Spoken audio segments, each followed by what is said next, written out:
Change in position today. I've lost my bed frame, which makes my bed, which I've been filming on, a whole lot shorter. So, 2 chapters today. That would be Dumbledore's Army and The Lion and the Snake. And I think what I would like to focus on are more of the positives. Because we do have some serious asshole moves here on part of the Slytherins. Maybe a little bit on the Gryffindors for coming down to that level and fighting. Certainly on Umbridge's part. Also have a bit of an issue with McGonagall screaming at people. Slytherins and Umbridge are certainly the worst offenders in this moment, but I really think that if we can focus on some of the positives that we can see here, it's the idea to always look for the helpers and not always focus on the negative things. If we focus too much on the negative things, that's really going to bring us down. So let's look at what Harry and other people are learning in this moment, between these 2 chapters. Of course, Harry is actually learning to teach here. This is not a position that he's ever been in, and we're finally seeing him really step into a role as a leader of a group of people and not simply part of the Golden Trio. They hold this sort of vague election to bring Harry to the fore. Even if people just assume that he was going to be there anyways, we are seeing some belief in him as leader for having been elected leader. And then we're actually, of course, seeing him come into that role.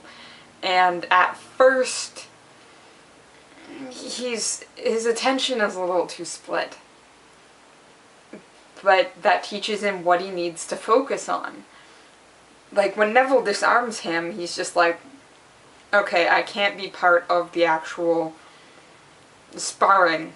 I need to be able to focus on everybody. So he sets Neville up, alternating with Ron and Hermione, which is a smart way of doing it, because he's aware that with Hermione, she'll help the 2 boys along, and the boys will actually be able to bolster each other's confidence. So it's a very good setup, even if he just does it really quickly. He also learns in that moment that you need to be focused. Because he says, like, to himself that Neville probably doesn't realize that his opponent won't have his back turned. But in that moment, of course, Harry also has to recognize that he can't let his own guard down. Sure, it was Neville this time, but we don't actually know who it could be coming up. And in fact, we see that mistake being made in the next chapter. Because Neville is showing him that an enemy will take advantage of his weakness in a safe environment, but then we're actually having it a step up, and we're seeing the consequences of letting your guard down in this moment.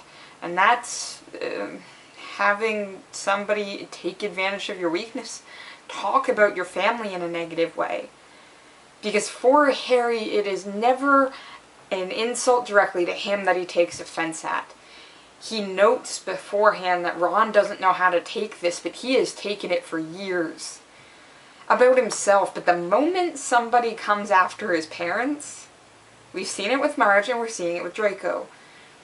He's making mistakes still, but he is learning to be a leader of men. And by men, I mean the generic. He's being the leader of people. He's starting to show them that there is a way that they can move together, but he also has to recognize that people will follow him in that mistake as well.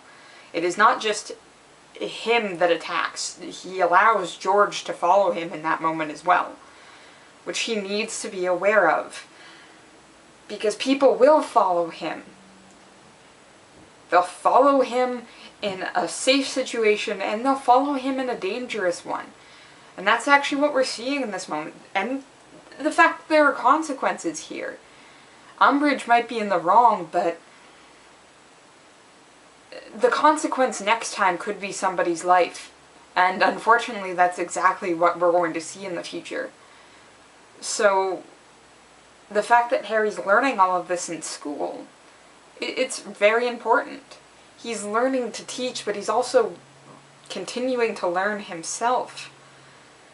And his own people are teaching him that, and his own enemies are teaching him that. He's learning that sometimes an outright fight is not how this needs to go down. The DA is the way this is going to have to operate, simply because outright getting down and dirty is going to get them hurt and nobody else. Harry is learning how this war is going to work, and oddly enough, it is not Death Eaters or Voldemort that is teaching him this. It is his friends, it is his school rivalries, and it is the Ministry. If they're not going to fight for me, then I'm going to have to fight for myself, and I'm going to have to teach people to fight for themselves, and that's exactly what's actually happening here. And he's learning to make his own decisions. He's learning that he needs to balance between Hermione's and Sirius's hell yeah. He's learning that outright fights and subterfuge need to be balanced. He needs to be cautious in all of them, but he can't be overly cautious or nothing is going to get done. He is learning to learn at the same time that he's learning to teach.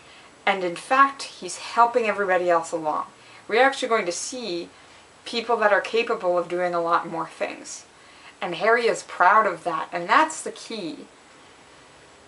Is being proud of the fact that you can achieve something even when everything else is falling apart. Be proud of the fact that Neville can disarm Hermione even when you're banned from Quidditch forever, which I'm not sure a person at a school can actually do for you. Or even the Ministry. I mean, if you go international, that's got to be communicated to everybody, and I don't think getting into one fist fight is gonna... Other countries are gonna be like, oh yeah, we need to ban him. Sports riots happen a lot. It becomes this moment of help, don't hinder. And you are going to make mistakes, and your enemies are going to take advantage of those mistakes. But don't lower yourselves to their standards. Again, it's fighting with fools. They will beat you with experience. Teach others. Be kind. But I have to admit, sometimes you need to defend what's truly important.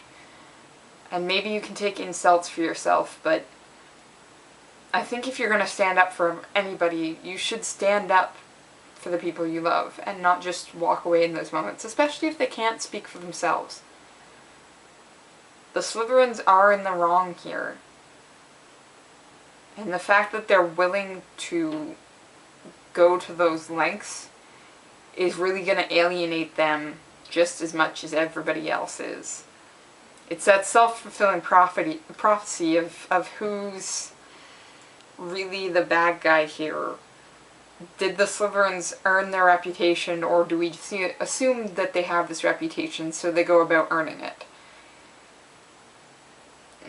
It's shades of grey again. And that's why sometimes you need to focus on the positives. Teaching people things. It's important. Even if people laugh and say, those who can't do teach, that's a lie. You better know what you're doing before you try and teach somebody else. And Harry is coming into his leadership, both strategically and intellectually and physically. We're seeing him start to develop here, but we're also still at the level of schoolboy fights. We're not at the level of life or death. But Harry knows it's coming. That's what he's trying to prepare people for. But you'll also notice that he's trying to prepare them so that they're still good people. He's not teaching them any of the unforgivable curses. He's teaching them how you can get through a fight without becoming the Death Eaters you're afraid of. And I think that's key. Harry and George punch Malfoy in his little ferret face. But do they really get down and dirty insulting every member of his family? Well, sometimes. But unfortunately we're all not perfect, as much as we wish we could be. Keep growing, Harry. I think you can do it. Okay, I'm gonna keep reading, and I hope you do too. See you next time.